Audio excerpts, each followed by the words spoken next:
What's up, guys? Bullvile the Fell-Handed here, bringing you another World of Tanks video. Here we are, Tier 7, Road to the Moss, in the Tiger P, designed by Dr. Porsche. Big ups to Tristan Horner for winning the 100th sub contest. Contact me to get your $10 Subway card on XBL, or comment, or do some shit. Now, as you can see, I'm top tier. This is a tier 7 game. Not going to be too bad. Give a little look around of the tank. Now, front turret tanks are really good at side scraping as long as you reverse side scrape. What this means is it, at first glance, it's going to seem like you're fucking up. You turn the ass in around and butt it up against something, and then you pull up, just like you would normally side scrape. This is why you see like a lot of the big powerhouse tanks that are side scraping, like the Moss or the FE215B. You know, they have that rear turret, which is a massive advantage. So essentially what you would be doing in this is just backing up and letting the turret, you know, kind of peek out around the corner. You want to angle your hull ever so gently. And this is kind of what I do up here, because the bridge is normally a heavily contested area on Mountain Pass. Okay, so pull up here to this area and decide to go ahead and reverse side scrape, taking some rounds right off the gate. Not pleased with that at all. We've got two tanks down there that I am aware of.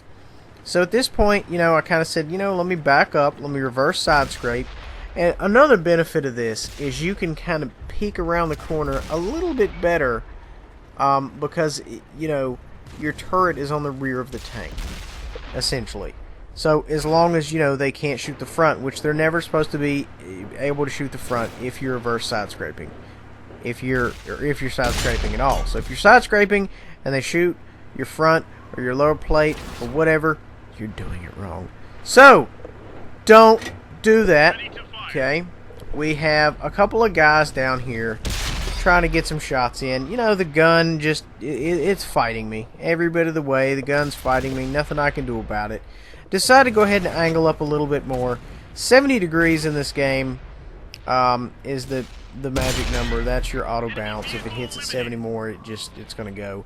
Unless, of course, you can overclock your penetration. You'd have to have a bigger gun and blah blah blah and numbers. Check Watt Info, or excuse me, Watt Guru, if you are interested in exactly how that works, or just do a request and I'll make a fucking video. Have some guys on our right flank decide to pull up here, take a couple of shots. You know, if you're at all possible, go hold down. Just always go hold down if at all possible. I'm keeping an eye on that TD there to my left. Want to make sure he doesn't pull out. I mean, this is just textbook hold down, okay? If your reticle is just barely over the ground, you know, like this right here, you know, you are the definition of hold down. All they can see is your gun and what's above your gun. So that's kind of what you're looking for. The TD down here gives me a little bit of problems. Can't get a good shot on him. Too much shit in the way. He's hiding behind the dead tank, which is a smart move.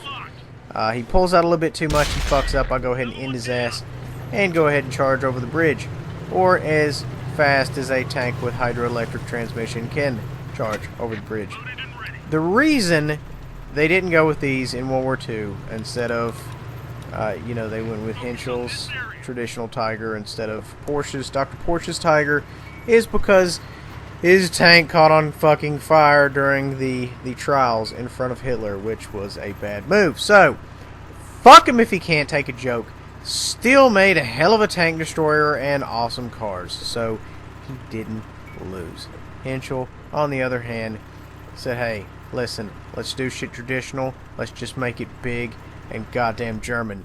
Fucking let's shoehorn that 88 on there, let's get that bitch up in there, let's put fucking, you know, feet of fucking armor around it. It's gonna be awesome.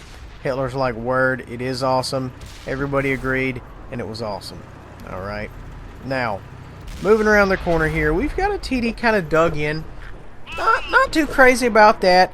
The weakness of these tanks, obviously, is the commander's cupola. You hit that, and there's not going to be shit he can do about it. He's just going to get fucked. Pray to his dear and fluffy lord. I'm backing up here. I'm not about that getting shot life. I'm really not. I'm not a fan of it, but at the same time, I need to put some damage down range here. Go ahead and try to shoehorn another round in there, and we go ahead and finish him off with that last shot. This is not a tank that's going to be making surprise appearances on the board, okay? Don't get that in your head. Don't get used to it. Don't get that idea. Now, as you can see, I just pulled up, and my reticle was just barely covering the left-hand bit there where the rock. That's what you want to do. You want to just barely expose enough to take that shot, okay? That's all I have for you guys today. Thank you for watching. Congratulations to Tristan Horner. Please contact me. Please subscribe. Thank you for watching. And last of all, share my shit. Tell your friends how awesome I am. Thanks again, and goodbye.